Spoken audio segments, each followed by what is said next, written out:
국민의힘 얘기로 넘어가 보도록 하겠습니다. 다음 키워드 보여주시죠. 네, 저희가 조금 전에 속보로 전해드렸죠. 기자회견 장면 보셨는데요. 김병민 최고위원은 알고 있었나요? 어떻습니까? 내용을 전혀 모르고 있었습니다. 예. 개인적으로 좀 마음이 많이 무겁고요. 또 동료 최고위원으로서 불과 2달 전에 전당대회에서 당원들의 선택을 받았는데 그 이후로 여러 가지 어려움, 우여곡절이 있어서 당 지도부에 몸담고 있는 한 사람으로서 매우 마음이 무겁습니다. 어제 저녁 한 9시 반 정도에 저희 다 같이 최고위원회에 모여 있는 대화방에서 태영호 최고위원이 이렇게 나가더라고요. 그래서 혹시 심경에 좀 변화가 있는 것은 아닌가 생각을 했는데 예. 오늘 기자회견 내용을 쭉 들어보니까 본인 스스로가 이 당에 갖고 있는 애정들이 꽤 많았던 것 같습니다. 본인으로 인해서 더 이상 부담감을 주지 않겠다고 판단한 것 같은데 태영호 의원의 선택을 존중하고 또 당의 당인으로서 본인이 그동안 했던 일들에 대해서 잘못됐던 일들을 또 인정하고 있는 만큼 보다 이 정부 또 그리고 국민의힘을 위해서 어떤 역할을 해나가야 될지 함께 고민하도록 하겠습니다. 네. 아까 기자회견 시작할 때 이제 감정이 복받쳐서 약간 눈물을 참는 것 같은 그런 모습을 이제 저희가 생중계로 보여드렸는데 그 단톡방에서 몇 시에 나갔다고요, 어제? 9시가 좀 넘는 시간으로 기억을 합니다. 그 전에는 단톡방에서 어떤 메시지나 입장이나 심경이나 뭐 이렇게 표시한 것이 없었습니까? 따로 태영호 최고위원이 그런 얘기를 나누지는 않았고요. 그래서 이제 밤 늦은 시간에 대화방에 나가다 보니까 그 전에 이미 이제 뭐 자진 사퇴 등에 대한 언론 보도들이 있었던 때여서 혹시 조금 심경의 변화가 있는 건 아니냐라고들 뭐 사람들이 예상을 조금 했고 하지만 그렇다고 이제 본인에게 물어보거나 누군가가 태영호 최고위원에게 자진 사퇴를 권유하거나 종용하는 분위기는 아니었기 때문에 전적으로 본인이 굉장히 숙고하는 판단의 과정들이 어제 밤 사이에 있었던 걸로 보입니다. 이틀 전에 이제 징계 결정이 좀 미뤄지면서 이거는 뭐 자진 사퇴하라는 메시지다 이런 분석이 많았었잖아요. 아마 그랬을 거라고 보여져요. 저는. 그러니까 사실은 몇 차례 연기를 계속하면서 징계 최종 결정을 안 했지 않습니까? 그거는 사실 자진 사퇴를 압박하는 수준이라고 보여지고요. 또 윤리위원회 입장에서도 이게 이제 가장 중요한 건 과연 국민의힘 후보로 출마할 수 있을 거냐의 문제라고 저는 봐요. 그러니까 다음권 정지를 하더라도 네. 기간이 어느 정도 되느냐에 따라서 완전히 차이가 나거든요.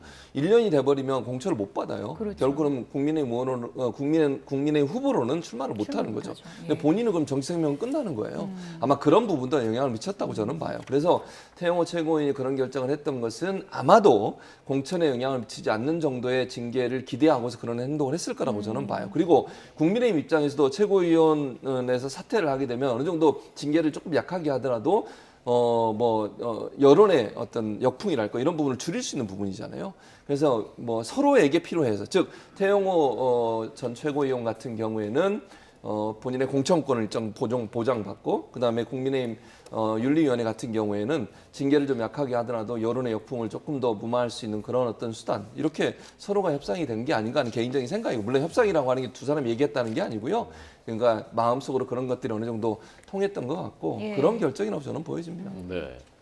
김병민 최고위원님은 징계 수위를 어느 정도로 예상하십니까? 글쎄요, 뭐 윤리위원회의 독자적인 결정인데요. 이른바 당에 대한 당인으로서의 말과 행동에 대해서 그 사실만으로도 징계를 할 수 있는데 사실 우리 당의 당원 당규를 보면 그러한 말과 행동으로 이 당이 미친 영향이 얼마나 컸는지를 보고 판단하게 됩니다. 네. 그래서 김재원 최고위원과 태영호 최고위원의 말과 행동의 무게를 넘어서 그 이후로 이제 수많은 언론 보도 또 민주당으로부터 정치 공세 등으로 나타났던 평가들이 컸던 거죠. 근데 오늘 태영호 최고위원의 자진 사퇴를 통해서 본인 스스로 질 수 있는 아마 가장 할 수 있는 무거운 결정을 내렸다고 생각을 합니다. 그럼 이러한 태영호 최고위원의 결정에 따라서 또 당에 미치는 국민들의 평가나 영향들은 달라질 수 있거든요. 그러한 부분들까지 복합적으로 고려해서 예. 윤리위원회가 판단할 거라고 생각합니다. 김재원 최고위원도 사퇴 기자회견 봤을 것 같은데 어떤 결정 내릴 거라고 보십니까? 마음이 좀 많이 무겁고 복잡하지 않겠습니까? 그러니까 태영호 최고위원은 결국 본인이 갖고 있는 본인의 정치적 행동보다 이 당과 정부를 우선하면서 본인에 대한 행동들을 결정했다고 보는데 애석하게도 김재원 최고위원이 여러 구설수와 논란이 커졌지만 그 이후로 당을 위해서 본인을 한 발 뒤로 좀 물러나는 모습들은 보여지지 않았기 때문에 거기에 대한 평가들도 아마 윤리위원회에서 복합적으로 고민하지 않을까 조심스럽게 생각해 봅니다. 예. 김재원 최고위원은 단톡방에 계속 남아 계신 거고요. 네, 아직 남아 있습니다. 네. 예. 최 교수님은 만약에 이제 징계 수위가 1년에서 더 아래로 낮춰진다면 태용호 최고위원이 전 최고위원이 내년에 이제 공천을 받을 가능성, 서울 강남이 아니더라도 설령 어느 정도라고 생각하십니까? 저는 뭐 공천 받을 가능성은 있다고 봐요. 좀 상당히 높다고 저는 개인적으로 생각을 네. 합니다. 그래서 지역은 강남은 안 될 거라고 저는 보고요. 왜냐하면 지금까지 계속 보면 강남에서 한 차례 하고 나서 그 다음은 대부분 바꿨어요. 다른 지역구로 가거나. 왜냐하면 거기는 어쨌든 좀 당선이 수월한 곳으로 여겨지는 곳이잖아요. 그곳에 계속 혜택을 주는 것은 뭐 당내에서 상당히 불만이 있을 수 있으니까. 그래서 제가 볼 때는 공천을 받을 가능성은 없지만 지역구는 다른 데로 옮길 거다. 그리고 그 지역구가 그렇게 수월한 곳으로 가긴 어려울 거다. 1차적으로 강남에서 한번 당선됐다는 건 혜택을 받은 거예요. 당내에서는. 그러면 조금 험지라고 하는 곳, 경쟁이 좀 치열한 곳으로 갈 가능성이 있지 않을까 그렇게 생각을 합니다. 네. 전 궁금한 게요. 그럼 태영호 네. 최고위원 지금 사퇴했잖아요. 그러면 최고위원 빈자리 다시 뽑는 거예요? 지금은 이제 사퇴 처리가 다 끝나고 나면 예. 이른바 이제 공석, 사고관이 거리 상태가 될 것 같은데요. 과거 이제 김재원 최고위원이 이준석 대표 지도부 체제에서 선거를 위해서 본인의 최고위원직을 그만둔 적이 있습니다. 그러니까 거리 상태가 됐지만 일단 의결을 하기 위한 그 결정에 대한 의결 정족 수에는 큰 문제가 없기 때문에 추가로 인원을 충원하지 않고 쭉 갔던 예가 있습니다.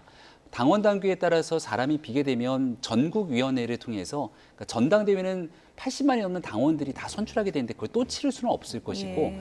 전국위원회는 우리 당에 1000명이 되지 않는 국회의원, 당협위원장 등들이 모여 있는 곳인데 여기서 이른바 간선제로 뽑을 수 있는데 그렇게 뽑게 되면 대표성이 좀 결여될 수는 있죠. 그래서 공석인 상태로 갈 수도 있고 또 뽑을 수 있는 건데 거기에 대한 정무적 판단은 추가적으로 당에서 필요하지 않을까 싶습니다. 만약에 2명이 결혼이 된다면 그대로 다 비워둘 수는 없지 않습니까? 최고위원회에 대한 정수가 9명입니다. 대표, 원내대표를 비롯한 선출직 최고위원 그리고 지명직 최고위원까지 9명 중에 7명이라 하더라도 의결 정족수나 실질적인 의사 진행에는 큰 문제는 없는 상황이기 때문에 다소 조금 국민들께 보기에 좀 당 전체가 생채기가 난 측면들이 있습니다만 더 심기일전에서 남아있는 사람들이 2배, 3배, 10배로 일해야 된다는 마음가짐을 갖고 예. 있습니다. 오늘 윤리 결정까지 시간이 좀 남았기 때문에 혹시나 뭐 김재원 최고위원도 또 어떤 결정을 할지 이 부분도 좀 지켜보겠고요.